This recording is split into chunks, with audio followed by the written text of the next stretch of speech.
Tere kõigile, kes on siis täna tulnud osalema KIK-i metsanduse programmi infopäeval. See on siis keskkonnaprogrammi metsanduse programm. Tuleb vaikselt juurde inimesi väga hästi. Kõigepealt ma annan teada, et see esitlus salvestatakse ja salvestus läheb üles ka meie YouTube'i kanalile. Ja slaidid pannakse üles meie kodulehele. Kui küsimusi on, siis küsige jooksvalt, siis on kõige lihtsam. Kui küsimustega hätta jään, siis on mul siin toredaid ja tarku kolleege, kes saavad mind nendega aidata. Enda taustaks natuke nii palju, et KIK-iga olen nüüd olnud natuke üle 2 aasta ja metsanduse programmiga hakkasin tegelema detsembrikuust ja see on nüüd minu esimene täisvoor, mida ma korraldan. Ja siis minul tehniline tugi hetkel on Sirli metsaosakonnast, kes siis annab jooksvalt tagasisidet, kui midagi peaks viltu hakkama vedama. Nii. Aga hakkame siis otsast pihta. Et millest meil täna juttu tuleb? Ma annan põgusa ülevaate. Ma ei tea, kui kursis siin inimesed on kogu selle süsteemiga, aga mingi ülevaate ma saan anda. Tutvustan programmi eesmärki, mis on need tegevused, millele on toetust saab üldse, millised on eritingimused, mis on taotlemise tingimused, kuidas üldse see projekti elluviimine käib. Et seda e-toetuste programmi eraldi tutvustama ei hakka, lahti tegema. Et kui seal tekib küsimusi nüüd taotluse esitamise ja täitmise käigus, siis andke kindlasti teada. Et küll leiame kõigile küsimustele ka lahendused. Et väga pikk slaidi esitus mul ei ole. Nii kui küsimusi on, andke teada. Et metsanduse programmi eesmärgid tulevad määrusest ja need ei ole siin vahepeal muutunud. Et põhiline on metsanduse pikaajaliste arengusuundade elluviimine, uuendamise tagamine, metsaökosüsteemide kaitse edendamine, säästev metsandus ja samuti jahinduse pool. Ja siis täpsemalt räägin kõigist nendest veel lähemalt ka. Aga kõigepealt siis sama määrus, mida ma just mainisin, et õiguslik alus tuleb keskkonnaministri määrusest number 10. Ja metsanduse osa on kaetud paragrahvidega 27 ja 28.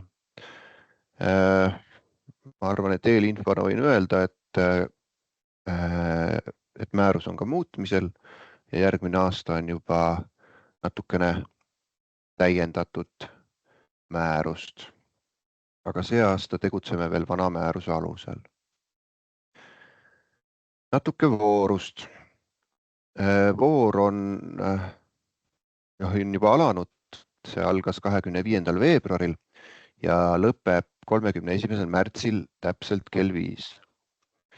Et palun olge täpsed, et kes esitab 17.01 oma taotluse, siis see jääb paraku mängust välja see aasta.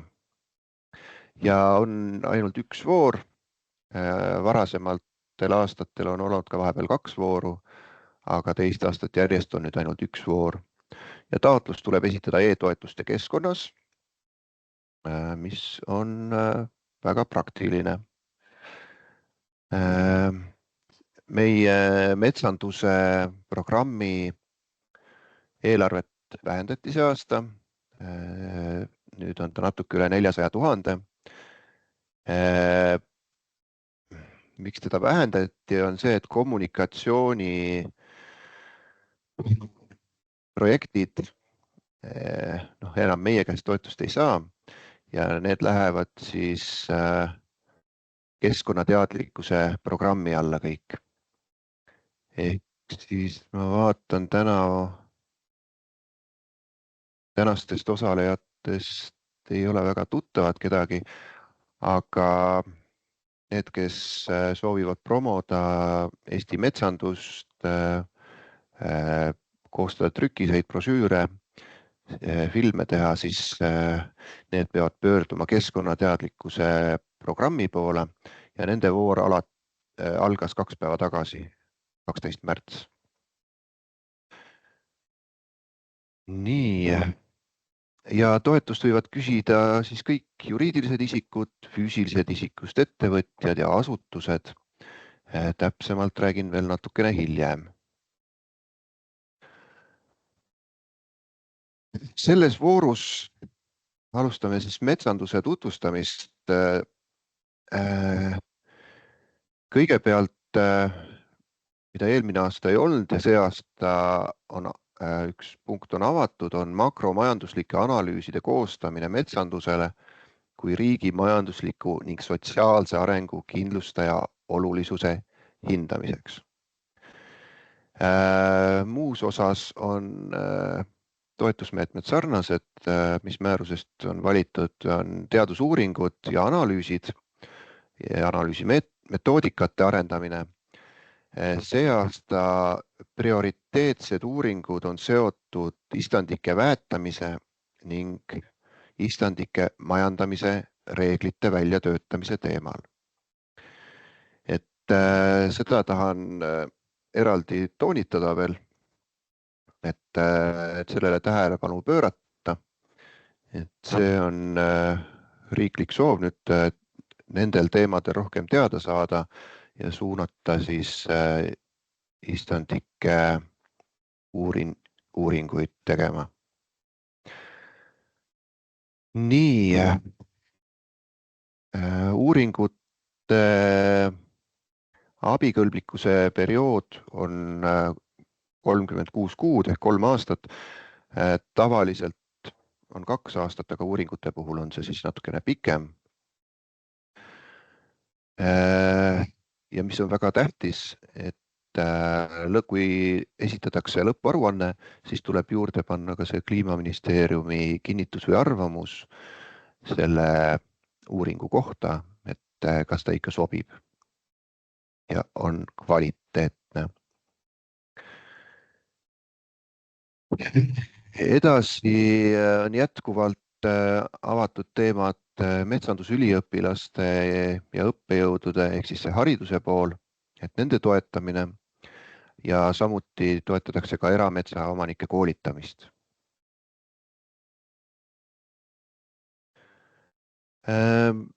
Ja sellel aastal on avatud ka siis jahinduse poole pealt teadusuuringute analüüside tegemine. Ja kohustuslikus korras on ka siis ulukikahjude kompenseerimine. Nii. Ja ulukikahjude hüvitamise osas tuleb jälgida seda jahiseaduse paragrahvi 45.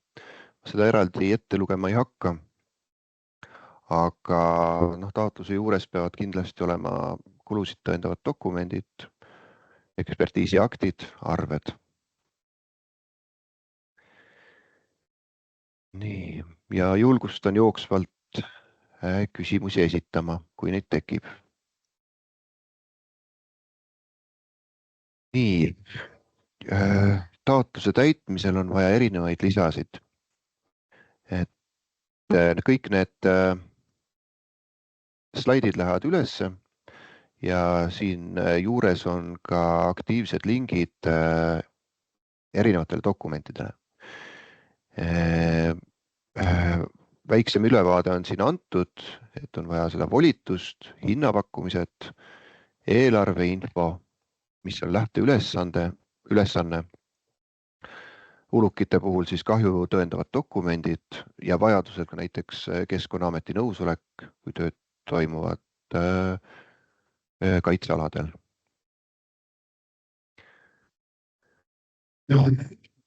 Edasi räägin siis natukene nendest, kes toetust saavad ja mis määrades. Et on võimalik saada kuni 100% toetust. Avalik-õiguslikud juriidilised isikud nagu ülikoolid, nemad saavad siis kuni 80% projekti kuludest kaetud. Ja 20% on siis oma finantseering. Kui veel näide tuua, siis 100 000 euro suuruse projekti puhul on oma finantseering 20 000 eurot. Nii. Millised on abikõlblikud kulud? Et siin võib-olla kõike ette ei loe, et kõik need personalikulud ja sõidukulud, projekti juhtimine, käibemaks ja üldkulud. Ma siinkohal tooks välja selle sõiduautode kasutamise kulu. Et meil jääb kehtima jätkuvalt piirmäär 0,3 eurot kilomeetri kohta, kuigi riikliku ülempiiri nüüd sellest aastast tõsteti 0,5 peale. Osas on üldkulud on 5%.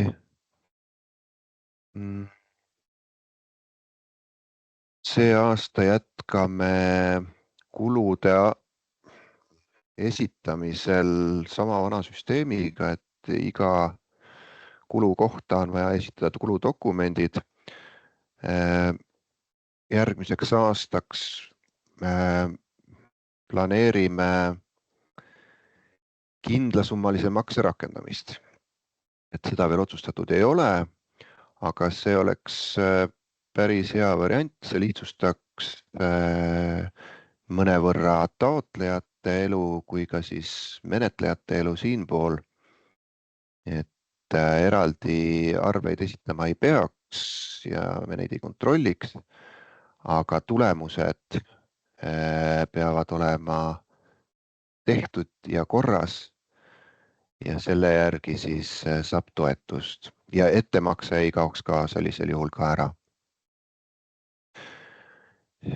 Nii, natukene üldkuludest, mis olid siis 5% maksimaalselt eelarvest.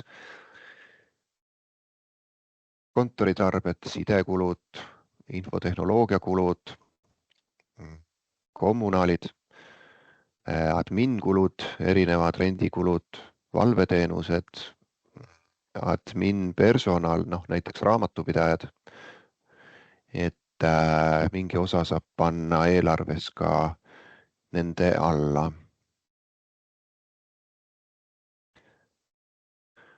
Ja on ka määruses ette nähtud terve rida mittekõlblikke kulusid. Erinevad juhtimiskulud, täiendkoolitused, igasugused toetused, lisahüved,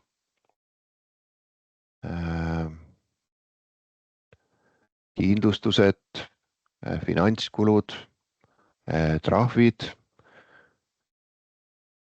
mitterahaline kulu, amortisatsioon. Neid on siin omajagu, määruses on kirjeldatud, saate veel sealt täpsemalt uurida.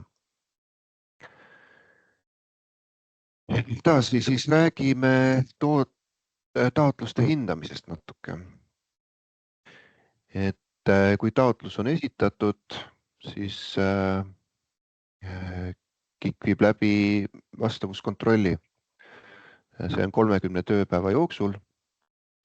Ja kui mingit infot on puudu, midagi on vaja täpsustada meil, siis me küsime eraldi infot ja see käib siis läbi e-toetuste keskkonna postkasti.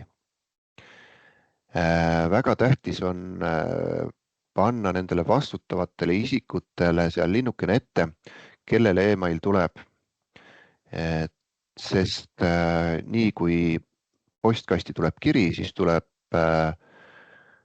email ka teie ametlikule oma töö emailile. Edasi, kui vastavuskontroll on tehtud, siis lähevad need taotlused edasi sisulisse hindamisse ja sisulist hindamist teeb valdkondlik töörühm, kes siis koosneb oma ala ekspertidest. Ja need tulemused esitatakse siis KIK-i juhatusele hiljem. Otsus tehakse sisuhindamise tulemuste põhjal ja 80 tööpäeva jooksul. Ja peale seda tuleb ka siis taotluse rahuldamise otsus või mitterahuldamise otsus. Nii. Kui tuleb rahastamise otsus, siis projekti elluviimiseks on 24 kuud, uuringute puhul ka 36 kuud. Kui peaksid olema mingid muudatused, et hangetega läheb midagi nihu, midagi on vaja pikendada, tähtaegasid pikendada, andke meile teada, arutame need teemad läbi ja leiame lahenduse. Et muidu võib hiljem tekkida komplikatsioone. Ja ehitis peab olema siis märgitud otstarvel kasutusel vähemalt 5 aastat. Ma ei tea, et oleks ehitist meie toetusega tehtud. Ja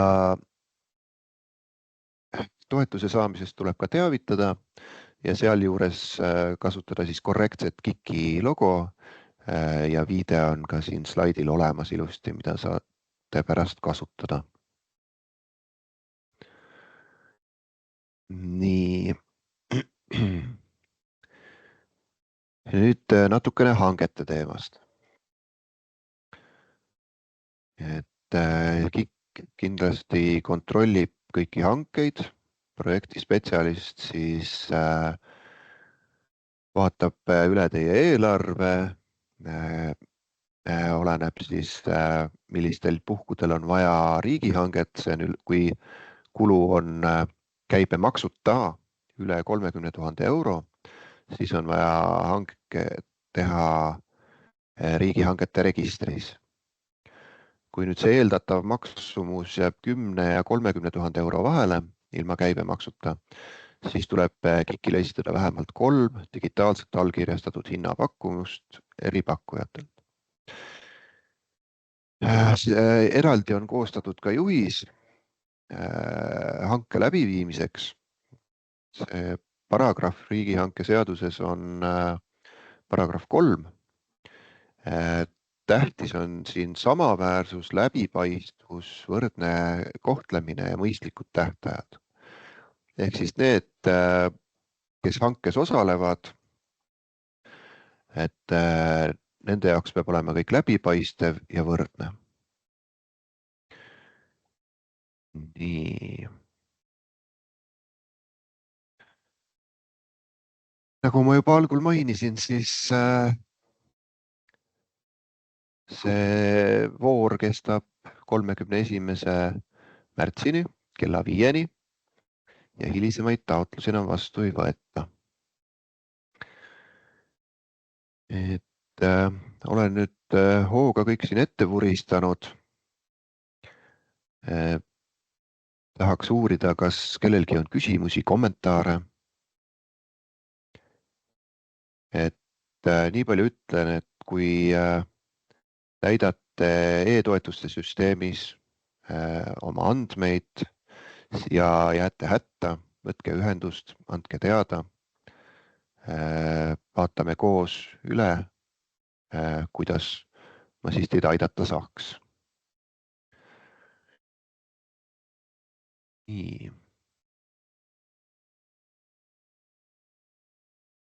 Keegi ei ole kätt tõstnud. Ja chatis vist ei ole ka küsimusi. Chatis ei ole küsimusi. Jah.